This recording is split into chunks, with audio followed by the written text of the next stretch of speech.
Sefydlwyd cynllun Hwb drwy effaith Covid-19 yn y gymuned.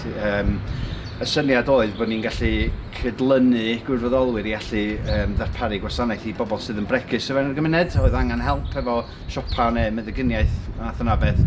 Ac yn reiddiol ardal Bro Ffestiniog, sef yr ardal mae'r drefwerdd yn gweithio'n hanesyddol, oeddwn ni yn gweithredu, ond nathon ni benderfynu mestyn allan i ardal Penrhyndeudraeth a'r Cylch hefyd. A be ddoth allan o hynny ydy gafon ni cymorth ariannol gan y WCVA i gyflogi tair i ddod i weithio i'r drefwerdd, tair gwerthfawr i ddod i weithio i'r drefwerdd sydd yn wych fod ni'n symud ymlaen ar ôl effaith Covid-19. Haia, Lauren dwi. Fi ydy cydlynydd gwirfoddolwyr cymunedol i ardal Penrhyn. Helo, Non dwi a fi ydy cydlynydd Hwb Bro Ffestiniog a Dolwydd Elan. Haia, Nina dwi, ac dwi'n gweithio ymgysylltu cymunedol efo prosiect Hwb, rhan o organisation y drefwerdd. Oedden ni ati i ddenu gwirfoddolwyr drwy ddosbarthu 5,000 o daflenni o gwmpas yn ardaloedd. Dilyn hynna, oedden nhw'n cysylltu efo ni i ddeud pa fath o gyfleon oedden nhw eisiau gwneud, ac hefyd oedden ni'n hel syniadau ganddyn nhw am yr heriau oedden nhw di ddiw trwy'n ystod y cyfnod clo cyntaf. Dwi'n meddwl, un o'r heriau ar ni gael oedd i ddenu gwirfoddolwyr o'r grwpiau cymunedol oedd wedi cael ei sefydlu ar cychwyn y pandemig. Yna lot o'n nhw ddim eisiau dod i wirfoddoli'n ffurfiol, achos oedd yr gwirfoddoli anffurfiol yn dod yn naturiol iddyn nhw. A mae hynna'n deud lot, dwi'n meddwl, amdan y gymuned, ti'n bod, fel am ei fod, da. There was no blueprint to creating a project that responded to a pandemic that we'd never been in before. So you can imagine at the start of the project, Non and Lauren and I were all working to do research, development, and to have some really, make some really important actions out there in the community.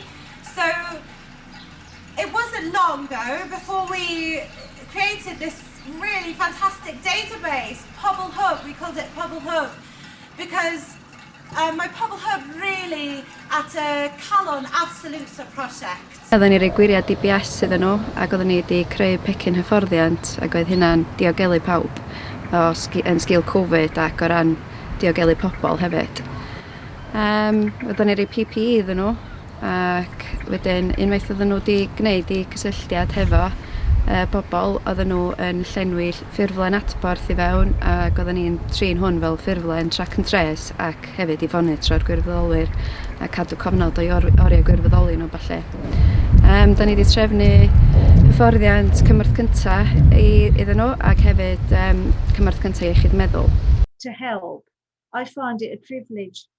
I think it's a privilege to do it, and I'm quite a busy person. It's not that I don't have a lot of time, but I thought an hour a week, that's the least I can do, really. Yeah. One of the courses I didn't even know existed. It's first aid for mental health. And I've been given the opportunity to do that course, which I think will be very beneficial to me as well as other people as well. And I've been offered a first aid course to do as well. Obviously, that you can't do in lockdown because there's a lot of physical things you have to do. But so I'm looking forward to doing that as well. Wrth i ni siarad efo nhw, oedden nhw'n rhoi syniadau ymlaen hefyd am be fysa nhw'n licio gwneud. Ac dwi'n meddwl yn ystod y cyfnod clo cyntaf ar ni gyd fwynhau rhywfaint o amser allan, ac oedden ni'n lwcus iawn bod ni'n byw mewn lle mor braf, rili. Ydyn yna dipyn isio garddio i bobl eraill, cerdded cŵn a math yna beth. Mwyn gweithredu ar y gwaith, athyn ni benderfynu ffurfio 2 grŵp lliwio ar gyfer y gwaith. Felly nathon ni sefydlu un i ardal Bro Ffestiniog a Dolwydd Elan ac un i ardal Penrhyn. A y syniad ydy bod yr cydlynu yn dod drwy'r grŵp yna. So mae'r grŵp efo unigolion gwahanol feysydd o'r gymuned i helpu rhoi cymorth i'r staff mewn ffordd.